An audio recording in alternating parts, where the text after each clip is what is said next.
दोस्तों अपना अगला जो पॉइंट की बात करेंगे, जो रीड लेवल के लिए बहुत इंपॉर्टेंट पॉइंट है, अभाज्य संख्या।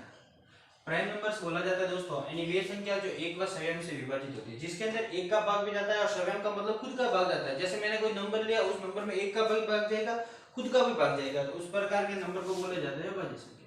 ये सब किताबों में लिखी हुई डेफिनेशन है, ओके। लेकिन इससे सारे पॉइंट क्लियर नहीं होते, आधे अधूरे पॉइंट क्लियर होते हैं। अब अपन बात करेंगे, देखो यानी वे संख्या जिनके केवल दो गुणनखंड बनते हैं, बिल्कुल इंपॉर्टेंट पॉइंट ये है, जिनके केवल और केवल कितने फैक्टर बनने चाहिए, दो फैक्टर बनने चाहिए, लेकिन दोनों में किसी की भी पुनरावृत्ति नहीं होनी चाहिए। अगर पुनरावृत्ति हो गया तो फिर वो अभाज्य संख्या नहीं है। तो अपन बात करेंगे, जैसे मैंने एक नेचुरल नंबर का सेट लिया, अगर उसमें प्रथम संख्या अपनी एक है, तो बताओ एक में एक का भाग दूंगा तो जाएगा ना, बिल्कुल जाएगा। एक में खुद का भी भाग जाता है, स्वयं का भी जाता है, एक के फैक्टर में एक है, लेकिन इन दोनों फैक्टर में दोस्तों रिपीटेशन होता है, पुनरावृत्ति होती है। मैं बात करना चाहता हूं आपको इसकी, एक इंटू एक, इसलिए एक अभाज्य संख्या नहीं है। दूसरी बात करूंगा, दो में दो का भाग भी जाता है, दो में एक का भाग भी जाता है, दो के फैक्टर करेंगे तो एक बनेगा, यानी एक सव्यम संख्या, दोनों का मल्टीप्लाई करूंगा तो वापस वही रिजल्ट प्राप्त होगा अपन को। तो यानी प्रथम अभाज्य संख्या कौन सी है, दो। तो बात करेंगे अभाज्य संख्या को सेट को मैं जब लिखूंगा तो p बराबर 2 3 5 7 अनंत। प्रथम अभाज्य संख्या कौन सी है, तो दो। प्रथम समअभाज्य संख्या कौन सी है, तो दो। एकमात्र समअभाज्य संख्या तो भी दो। संपूर्ण अभाज्य संख्या में कितनी समअभाज्य संख्या होती है, तो केवल और केवल कितनी होती है, एक, वो भी दो।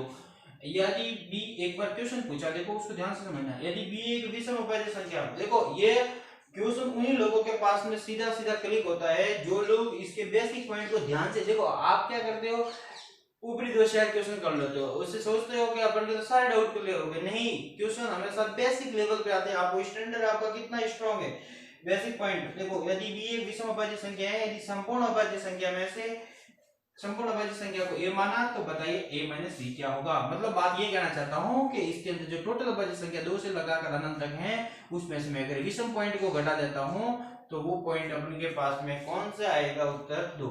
विषम पॉइंट के अंदर मतलब ये b वाला, इस वाला अभाज्य वाला विषम, इसमें एक को अपन या शामिल नहीं करें क्योंकि एक यहाँ पर अभाज्य संख्या नहीं है।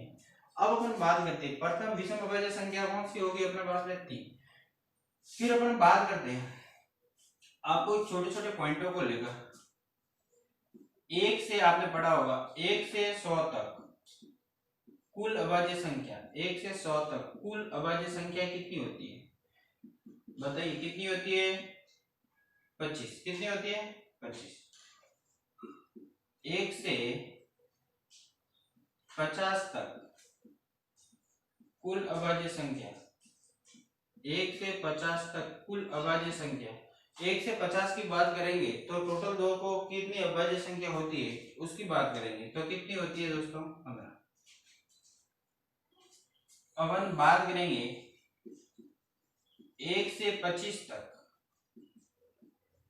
कुल अभाज्य संख्या, ये आपको आगे लिखना है बार बार, कितनी होगी, 9। 25 से 50 तक बहुत एग्जाम में पूछे जाते हैं, डायरेक्ट आपको इसको याद करना पड़ता है, कितनी होगी, 6। तो दोनों को मिलाकर 9 और 6 कितनी हो जाएगी, 15। फिर बात करेंगे दोस्तों 50 से 100 तक, 100 तक कुल अभाज्य संख्या, कुल अभाज्य संख्या दोस्तों कितनी होगी, 50 से लगाकर 100 तक दोस्तों कितनी होती है, 10। अब आगे अगला पॉइंट, 101 से लगाकर अपन के पास 200 तक कुल अभाज्य संख्या कितनी होगी, वो बात इंपॉर्टेंट, तो वो होगी कितनी, 21। कुछ इसकी बेसिक जानकारी और भी है जो अपन पॉइंट को पढ़ेंगे। अब छोटे से एक बार में आपने अगर लिख दिया है तो इस पॉइंटों को एक बार स्क्रीनशॉट ले लेना, फिर अपन बात करते हैं, यहाँ पर कुछ पॉइंटों को लेकर बात करें।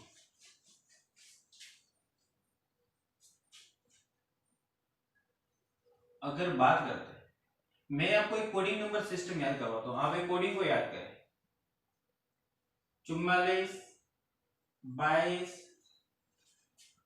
32 23 21। ये लाइन बिल्कुल आ रही है, दिखाई जा रही है, ये ऊपर वाली लाइन बिल्कुल दिखाई जा रही है कि आपको, थोड़ा सा नीचे लिखो। चलो अपन बात करेंगे इस पॉइंट को, 44 22, 32, 23, 21।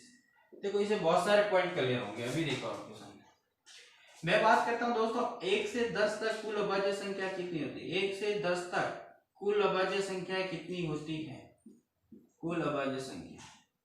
तो आपका उत्तर कितना जाएगा। मैं अगर आपसे पूछूं 10 से 20 तक अभाज्य संख्याओं बात करेंगे तो भी उत्तर कितना जाएगा 4। अपन दोस्तों बात करेंगे 20 से 30 तक तो उत्तर कितना जाएगा 2। बिल्कुल 20 और 30 के मध्य ओनली फॉर 2 अभाज्य संख्या होती है। और 30 से 40 तक तो भी 2, 40 से 50 तक तो भी 2, और 50 से दोस्तों 60 तक तो भी 2, और 60 से दोस्तों 70 तक तो भी कितनी है 2, और 70 से दोस्तों 80 तक अभाज्य संख्या कुल कितनी होती है 3, और दोस्तों 80 से 90 तक अभाज्य संख्या होती है 2, और 90 से बहुत बार एग्जाम में पूछा गया 90 से 100 के मध्य अभाज्य संख्या कितनी होती है। लड़के कुछ का कुछ लिख के आते हैं, आंसर जाएगा आपका 1। कितनी होती है 1। अब अपन बात करेंगे थोड़ा सा, एक बार इसका स्क्रीनशॉट लो फिर अगले कुछ पॉइंट लिखता हूं मैं आपके। एक बार आपने ये लिख दिया होगा तो अपन कुछ पॉइंट की बात करते हैं।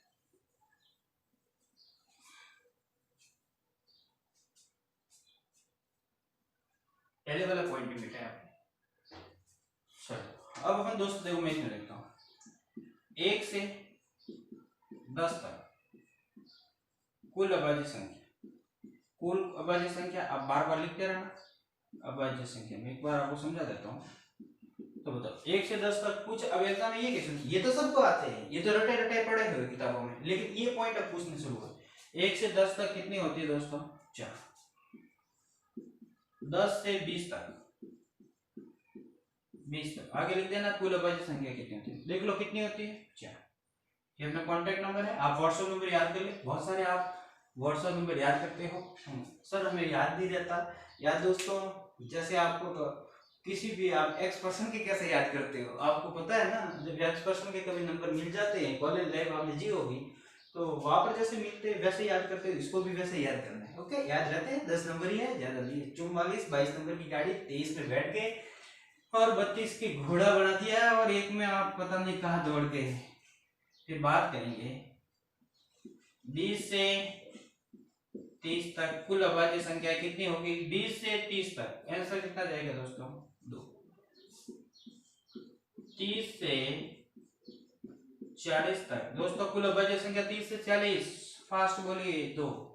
फिर बात करेंगे देखो 40 से 50 तक दोस्तों आंसर कितना जाइए 3।